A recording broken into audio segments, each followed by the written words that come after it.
I stood in the middle of the crowded cafe, my hands trembling, my heart pounding so hard it felt like it would tear out of my chest. Every eye in the room was on me, every whisper stabbing me like tiny knives. And there she was, Samantha, smirking in the corner as if she hadn't just destroyed my entire life in a single afternoon. The email she sent to my boss was open on every phone screen in the room. My secrets, deep, personal, private things I had only told her, were now being passed around like gossip at a high school lunch table. And the worst part? The last line in her message. She's dangerous. She's capable of murder. My whole body went cold. That wasn't just betrayal, it was a death sentence in my world. My boss, my coworkers, even strangers now looked at me like I was a ticking bomb. I locked eyes with her. She lifted her coffee cup in a mock toast, her lips curling into a smile that said, "What are you going to do about it?"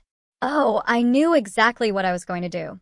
I was going to make her regret every single letter she typed in that email. I was going to turn her entire world upside down. But first, I had to make her trust me again. You might be wondering, how did I get here? How did my best friend become my worst enemy? Well, to understand that, I need to start from the beginning. My name is Emily Carter. I'm 29 years old, born and raised in Ohio, but now living in Chicago. I grew up in a small, quiet town where everyone knew everyone's business and gossip traveled faster than the wind. My parents were ordinary people. Mom was a nurse, Dad worked in construction. We weren't rich, but we had enough to live a decent life. I was an only child, which meant I learned early how to entertain myself. But it also meant I craved deep connections. So when I met Samantha Reed in college, I thought I'd found my forever friend. She was everything I wasn't: loud, confident, the kind of girl who could walk into a room and make everyone turn their heads. We were inseparable. Sleepovers, road trips, late-night talks that went on until sunrise. I told her things I had never told anyone, things about my childhood, my heartbreaks, my fears, and one particular thing that could ruin my life if it ever came out. I thought I could trust her with it. I thought wrong. It all started 2 years ago, when I was going through the worst breakup of my life. My ex, Daniel, wasn't just a bad boyfriend.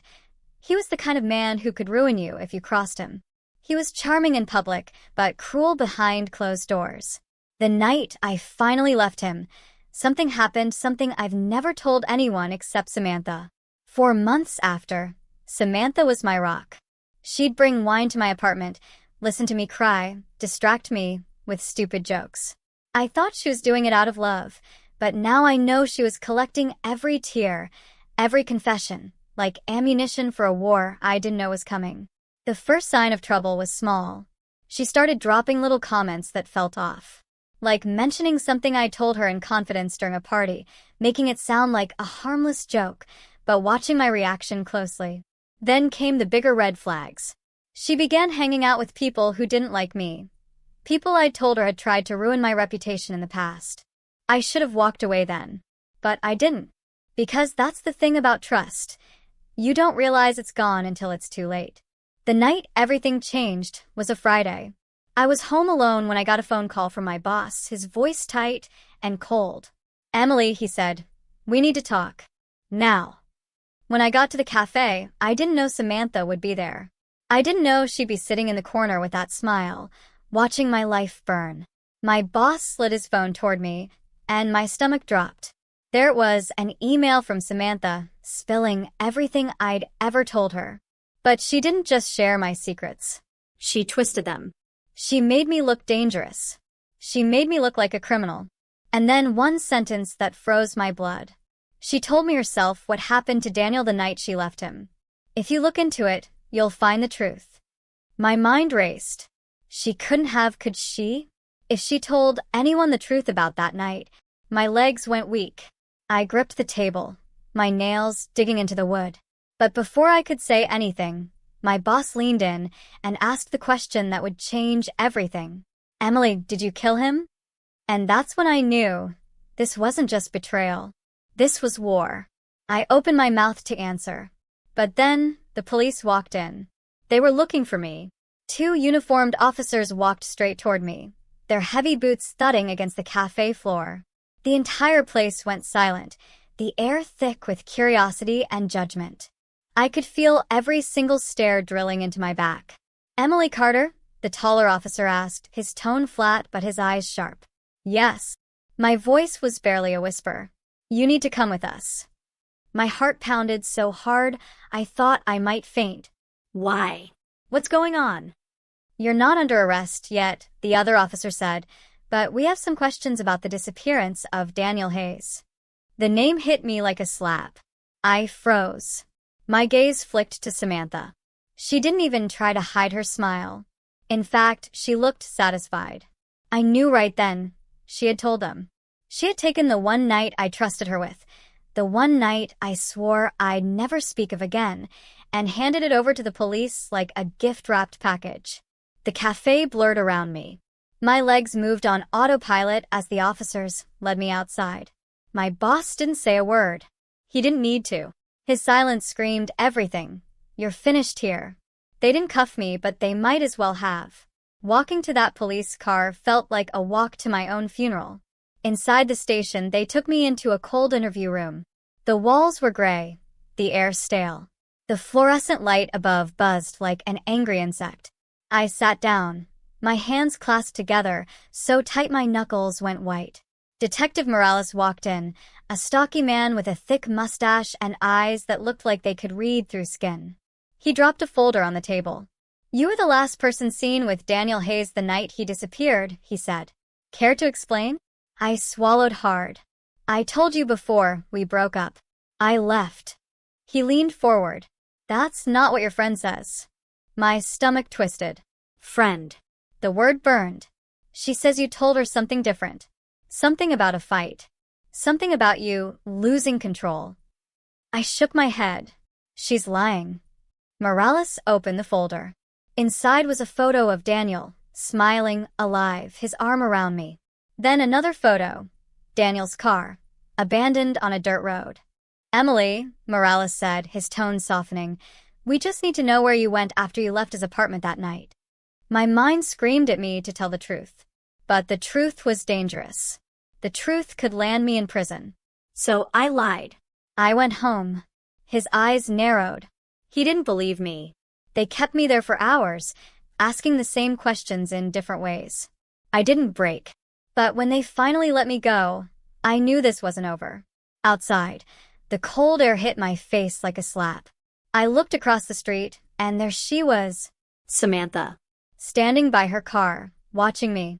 She didn't say a word. She just mouthed 2 sentences before getting in and driving away. "I warned you. Now it's your turn to lose everything."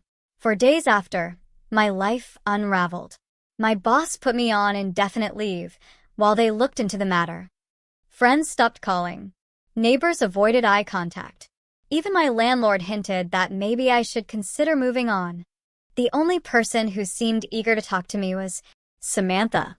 She called, pretending to be concerned, asking what the police had said. I didn't answer, but that's when the shift happened. The anger started burning hotter than the fear. And when I'm angry, I don't just get even. I get ahead. So I started watching her. Not in a casual way, no, I learned her schedule. I knew when she went to the gym, when she shopped for groceries, when she met up with her new boyfriend. Someone I happened to know had a criminal record. And that's when I realized something. Samantha had secrets, too. Secrets she thought I didn't know. Secrets that could ruin her life. I made a decision that night. I wasn't going to clear my name by proving my innocence. I was going to destroy hers. The first step? Making sure her perfect little world had a crack big enough for me to wedge my hands in and tear it apart. And my chance came faster than I expected. On the night I saw her leaving that hotel room with a man who wasn't her boyfriend. I was parked across the street when I saw her. Samantha stepped out of the dimly lit hotel lobby, her hair a little messy, her lipstick smudged. Beside her was a man in an expensive suit, his hand resting far too comfortably on her lower back. It wasn't her boyfriend, Jason. Jason was tall, blonde, and worked construction. This man was older, clean-shaven, with salt and pepper hair, and a gold watch that looked like it could pay off my student loans. They laughed at something only they could hear. Then he leaned down and kissed her. Not a quick peck. Not the kind of kiss you give a friend. No, this was the kind of kiss that burned down marriages. She didn't see me. Not yet. I grabbed my phone, zoomed in, and snapped photo after photo. Each click of the camera felt like a nail in the coffin I was building for her. The moment she got into a Blacktown car and drove away, I started digging. It didn't take long to find out who the mystery man was. Richard Hall, a wealthy businessman and Jason's boss. Oh, Samantha. You really did hand me the matches to burn you alive. The next morning, I paid a visit to Jason's construction site. He was easy to find, shirt off, sweat dripping, carrying a beam across the lot. I almost felt bad for what I was about to do. Almost. Hey, I called out, holding my phone like it was nothing more than a casual text. Mind if I show you something? He wiped his hands on his jeans, smiled, and took my phone. The smile faded fast. What the hell is this? His voice cracked in the middle. That's Samantha, I said simply. Leaving a hotel with your boss last night. Jason's face turned red, not from the sun, but from rage. When was this? Less than 12 hours ago. He didn't say another word, just handed the phone back, turned, and stormed off toward his truck. I didn't know if he'd go to Samantha or Richard first, but I knew one thing. Her perfect little love life was about to implode. And I wasn't done yet. That night, I got a call from an unknown number. I answered, and there was silence for a few seconds. Then, Samantha's voice, cold and sharp. What the hell did you do? I smiled to myself. I don't know what you're talking about. Don't play games with me, Emily. Jason just broke up with me, and Richard's threatening to fire him. You think you're clever? Oh, I don't think I'm clever, I said. I know I am. There was a pause, then she laughed. But it wasn't the laugh of someone amused. It was the laugh of someone who'd just decided to fight back. You want war? Fine. Let's see who survives it. The next morning, I woke up to something that made my blood run cold. Taped to my apartment door was an envelope. Inside was a single photo of me, standing in front of Daniel's abandoned car. I had no idea that photo even existed. And there was a note on the back in her handwriting. TikTok, Emily. I stared at it for a long time. She was telling me she still had ammunition. She was telling me she could still put me in prison if she wanted. But she had just made her biggest mistake. She'd shown her hand too soon. Now I knew she had proof. And if I could get it, I could destroy her completely. That night, I decided to break into Samantha's apartment. And that's when I found something I wasn't supposed to see, something that changed the entire game. It was just after midnight when I slipped on my black hoodie and gloves. The streets outside Samantha's building were quiet, the kind of quiet that makes every little sound feel like a gunshot. I knew her habits well enough to know she'd be out. Wednesday nights were wine nights with her new group of girlfriends, the ones who thought she was some kind of glamorous queen. She usually stumbled home after 2 in the morning. That gave me enough time. The lock on her back door was laughably easy. Cheap, probably installed by the last tenant. A simple jiggle with a tension wrench, and I was inside. The place smelled like her perfume, sweet but with a sharp edge, just like her. I kept my steps light, heading straight for her bedroom. That's where she kept her desk, the one with the little silver lockbox inside the bottom drawer. I knew about the lockbox because I'd seen her stash things in it before. Letters, flash drives, envelopes. Things she didn't want anyone to find. I knelt down and worked the lock. It clicked open with barely any effort. Inside, I found exactly what I was looking for, a stack of manila envelopes, each labeled in her neat handwriting. My stomach twisted when I read the labels. Emily, Daniel. Jason, Richard. Dad, Vegas trip. Mom, pills. She had files on everyone. Not just me. But it was the flash drive that made my pulse race. It was labeled Daniel, car pic. I plugged it into her laptop, my hands trembling. There it was, the photo of me standing in front of Daniel's car. But that wasn't all. There were more pictures. Close-ups of the car door handle, the trunk, even a grainy shot of me, loading a black trash bag into the trunk. Except, I knew for a fact that never happened. She'd faked them.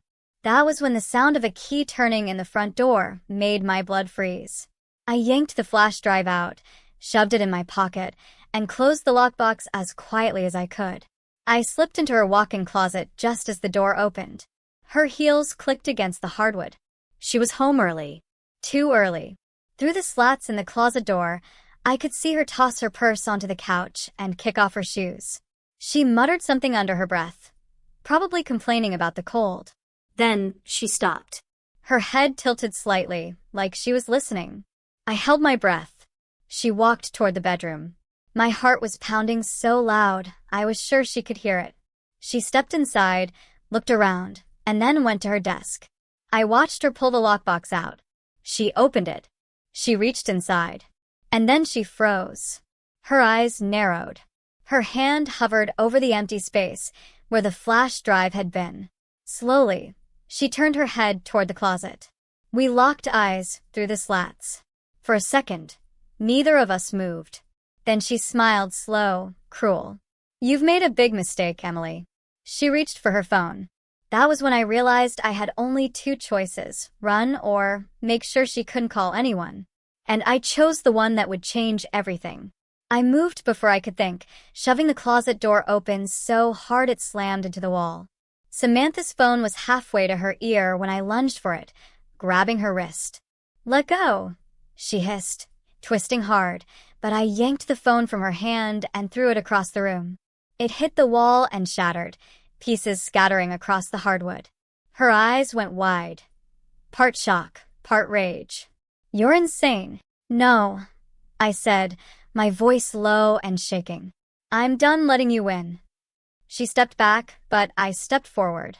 We were just a few feet apart now, and I could see the rise and fall of her chest, the flicker of fear she tried to hide.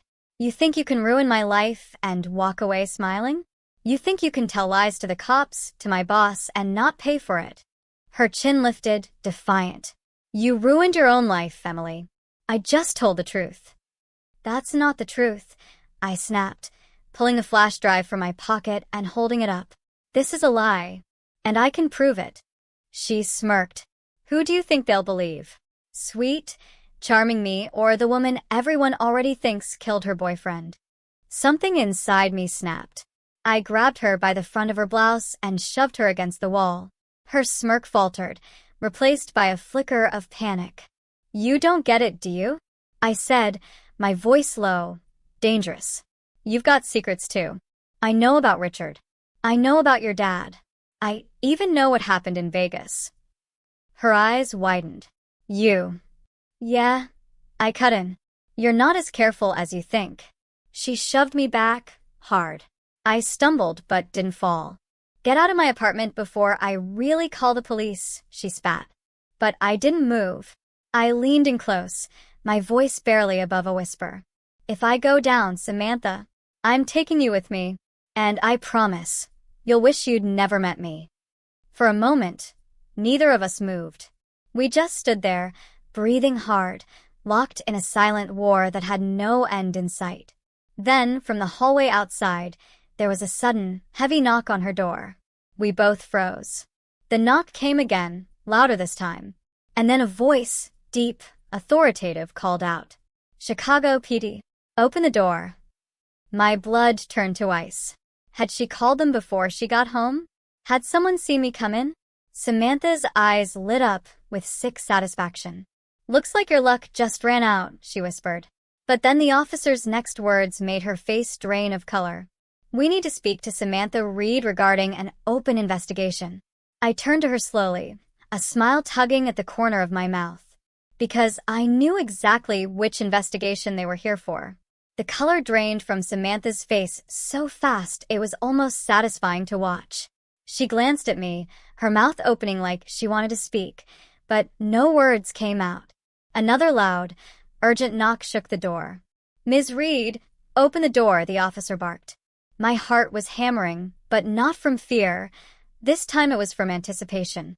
This was it. The moment I had been waiting for. I leaned closer to her ear. "Guess you're not the only one with friends in the right places."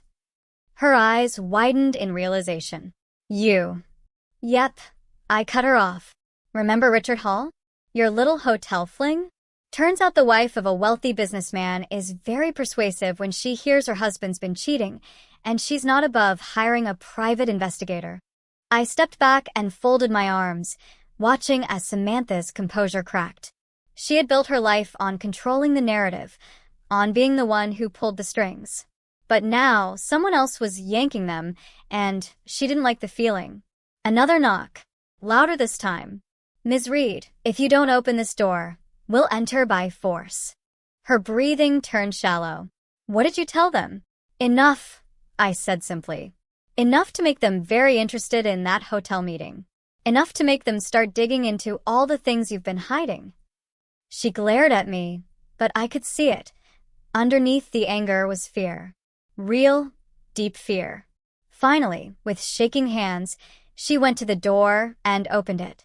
2 officers stepped inside, along with a woman in a sharp navy suit, Richard's wife, Melanie Hall. She didn't even look at me. Her eyes were locked on Samantha, like she was prey. "Samantha Reed?" one officer said. "We have questions regarding your involvement in a blackmail and extortion case." Samantha's head snapped toward me. "Blackmail? I didn't." "Save it." Melanie cut her off, her voice icy. "We have phone records, texts, and would you look at that? Photographs of you leaving the hotel with my husband." Samantha's knees buckled slightly. "This isn't." "You can explain it downtown," the officer interrupted, pulling out a pair of handcuffs. As the cuffs clicked around her wrists, her eyes locked on mine. "This isn't over, Emily," she hissed. I smiled sweetly. "Oh, it's over. You just don't know it yet." They let her out, the sound of her heels dragging on the floor like the slow scrape of defeat.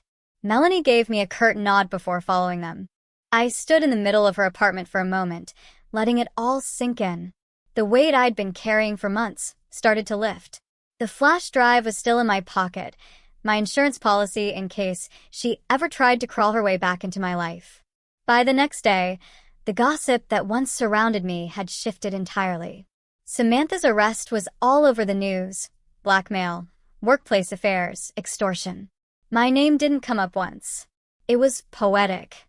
She had tried to destroy me with lies, but in the end, it was the truth that destroyed her. I didn't see her again after that.